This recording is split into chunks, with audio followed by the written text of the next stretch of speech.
الناس اعبدوا ربكم الذي خلقكم من نفس واحدة وخلق منها زوجها وبث منهما رجالا كثيرا ونساء واتقوا الله الذي تساءلون به والأرحام إن الله كان عليكم رقيبا. Pertama sekali marilah sama-sama pada kesempatan yang mulia ini kita memanjatkan puji syukur kepada Allah Subhanahu wa taala, di mana pada kesempatan yang mulia ini kita masih diberikan kesehatan dan kesempatan oleh Allah Subhanahu wa taala. Wa in ta'uddu ni'matallahi la tuhsuha. Kalau kalian menghitung nikmat Allah Subhanahu wa taala, sungguh kalian tidak dapat menghinggakannya. Jadi oleh karena itu Allah Subhanahu wa taala berfirman, la in syakartum la azidannakum wa la in kafartum inna azabi lasyadid. Apabila kalian bersyukur maka aku akan menambahkan nikmat kepada kalian, bila kalian kufur maka azabku amat sangat pedih. Oleh karena itu jemaah rahmati Allah, pada kesempatan yang mulia ini kita selalu mengucapkan alhamdulillahirabbil alamin fi kulli halin wa ni'matin. Salawat dan salam kita sampaikan kepada Nabi besar Muhammad sallallahu alaihi wasallam yang telah mengajarkan kita bagaimana mensyukuri nikmat Allah Subhanahu wa taala. Kita masih ingat suatu diskusi, suatu dialog antara Nabi Musa alaihi salam dengan Allah Subhanahu wa taala. Kata Nabi Musa alaihi salam, ya Allah, banyak sekali nikmat yang telah engkau berikan kepada saya. Bagaimana saya mensyukuri nikmatmu ya Allah? Maka Allah mengatakan, ya Musa, uzkurni wa la tansani. Wahai Musa, ingatlah saya, janganlah engkau melupakan saya. Fa in dzakartani faqad syakartani.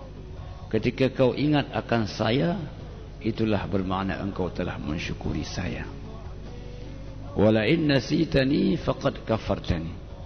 Kalau engkau lupa akan saya, maka itu maknanya engkau kufur kepada saya. Jadi jemaah rahmati Allah Subhanahu wa taala, oleh karena itu hendaklah setiap saat kita selalu membasahkan lisan kita dengan ucapan alhamdulillah. Jemaah rahmati Allah, ada beberapa kata mutiara, kata-kata hikmah yang disampaikan oleh Umar radhiyallahu anhu terkait bagaimana kita dalam mensyukuri nikmat Allah Subhanahu wa taala, dalam bermuamalah baik kepada Allah atau kepada sesama manusia. Qala Umar radhiyallahu anhu, kata Umar radhiyallahu anhu, ra'aitu jami'al akhilla falam ara khalilan afdal min hifdzil lisan. Saya memperhatikan semua teman-teman yang mendampingi kita, tapi saya tidak melihat teman yang lebih afdal daripada menjaga lisan. Jadi jemaah rahmati Allah Subhanahu wa taala, salah satu yang mendampingi hidup kita adalah teman kita, yang kemudian kita saling berbagi suka dan duka. Dan oleh karena itu teman itu bahagian yang penting dalam hidup kita. Tetapi kata Umar, bahwa teman yang paling afdal itu adalah kemampuan kita menjaga lisan kita. Sehingga baginda sallallahu alaihi wasallam bersabda, barang siapa yang mampu menjamin bagi saya 2 rongga, saya akan jamin baginya akan syurga. Apa rongga itu? Yang pertama rongga bagian atas, yaitu lisan kita, mulut kita. Yang kedua adalah rongga bagian bawah, yaitu kemaluan kita. Apabila kita mampu menjaganya dengan baik, maka itu adalah sebagai bekal untuk masuk ke dalam syurga Allah Subhanahu wa ta'ala. Kemudian kata beliau yang kedua, ra'aitu jami'al libas.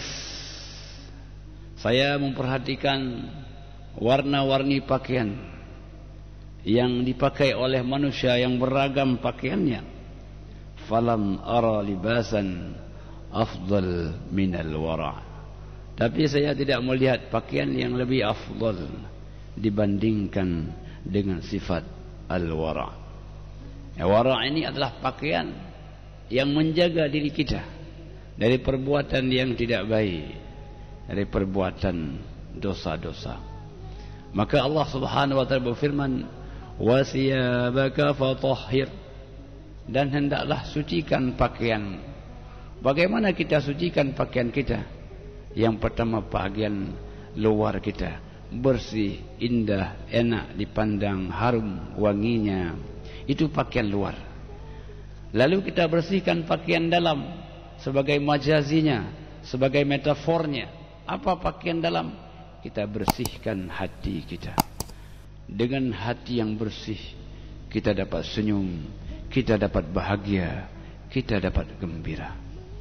Jadi oleh karena itu jemaah yang dirahmati Allah, mungkin kita mencari kemana-mana kebahagiaan itu, padahal kebahagiaan itu ada dalam hati sanubari manusia.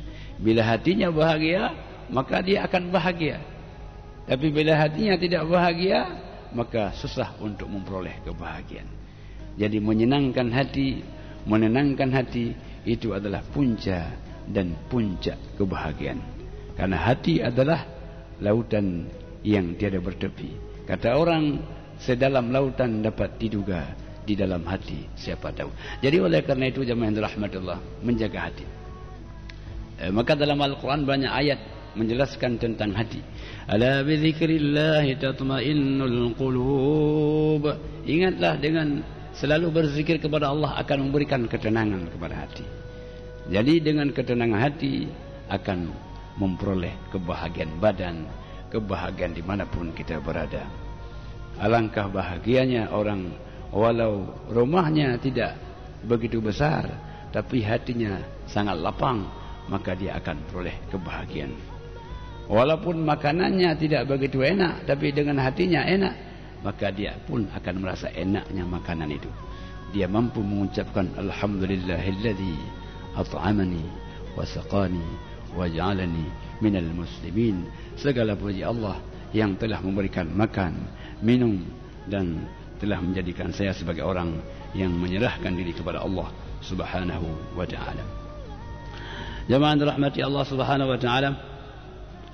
Kemudian kata beliau, wa ra'aitu jami'al mali. Saya melihat, memperhatikan semua bentuk-bentuk harta. Falam ara malan afdal minal qanaati. Tapi saya tak peroleh ada harta yang lebih baik dibandingkan dengan sifat al-qanaah. Bagi Umar, al-qanaah adalah kekayaan. Kenapa al-qanaah itu kekayaan? Karena al-qanaah adalah ada rasa cukup terhadap apapun yang Allah berikan kepada kita. Makanankah, minumankah, kendaraankah, kita mengatakan, ya Allah, sudah sangat banyak Engkau berikan. Sudah sangat bagus kendaraan yang saya pakai. Sudah sangat enak makanan yang telah Kau berikan. Sehingga dengan qanaah itu orang mampu mengucapkan alhamdulillah. Jadi kalau begitu apa? Bukan jumlah harta, tapi jumlah qanaah. Semakin banyak orang memiliki sifat qanaah, semakin banyak mampu mengucapkan alhamdulillah, alhamdulillah. Jadi oleh karena itu jemaah yang dirahmati Allah, qanaah ini adalah kekayaan. Sebelum kita mencari kekayaan yang lain, maka gapailah qanaah sebagai